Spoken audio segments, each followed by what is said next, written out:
खबर शामिल करेंगे कराची से, जिसके इलाके जमशेद रोड के करीब कपड़ों के गोदाम में आग लग गई है। फायर ब्रिगेड के मुताबिक आग बुझाने का सिलसिला जारी है। वज़ीर आला सिंध सैयद मुराद अली शाह ने वाक़े का नोटिस ले लिया है। मुतालिका हुकाम से रिपोर्ट भी तलब कर ली गई, जबकि वज़ीर आला सिंध ने फौरी हंगामी इक़दामात की हिदायत भी जारी कर दी है। कराची के इलाके जमशेद रोड के करीब कपड़ों के गोदाम में आग लग गई है, जबकि फायर ब्रिगेड की मुतादिद गाड़ियाँ मौके पर पहुँच गई। आग बुझाने का सिलसिला जारी है। वज़ीर आला सिंध सैयद मुराद अली शाह ने वाक़े का नोटिस ले लिया है। मुतालिका हुकाम से रिपोर्ट भी तलब कर ली गई। वज़ीर आला सिंध ने फौरी हंगामी इक़दामात की हिदायत भी जारी कर दी।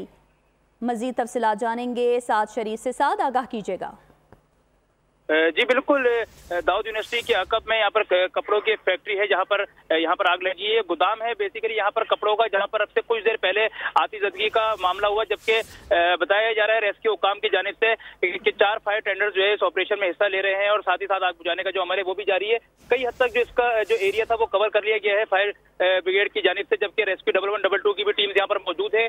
अब से कुछ देर पहले लगने वाली आग पर कई हद तक काबू पा लिया गया है, लेकिन अब तक मुकम्मल काबू नहीं पाया जा सका, क्योंकि ये कपड़ों की फैक्ट्री बताई जा रही है। यहाँ पर गोदाम में मुख्तलिफ किस्म के यहाँ पर कपड़े और बहुत ही ज्यादा क्वांटिटी में यहाँ पर गोदाम में कपड़े मौजूद थे, जिसकी वजह से आग जो है वो बहुत ज्यादा जल्दी से फैलती हुई यहाँ पर नजर आई और आग ने जो है पूरे गोदाम को चारों तरफ से अपने लपेट में ले लिया, जिसकी वजह से यहाँ पर आग जो है वो बहुत ही ज्यादा है। फायर ब्रिगेड की जो मुख्तलिफ गाड़ियां हैं, 4 फायर टेंडर्स हैं जो इस ऑपरेशन में हिस्सा ले रहे हैं और इस वक्त भी आग बुझाने का जो अमल है वो भी इस वक्त जो है वो जारी है।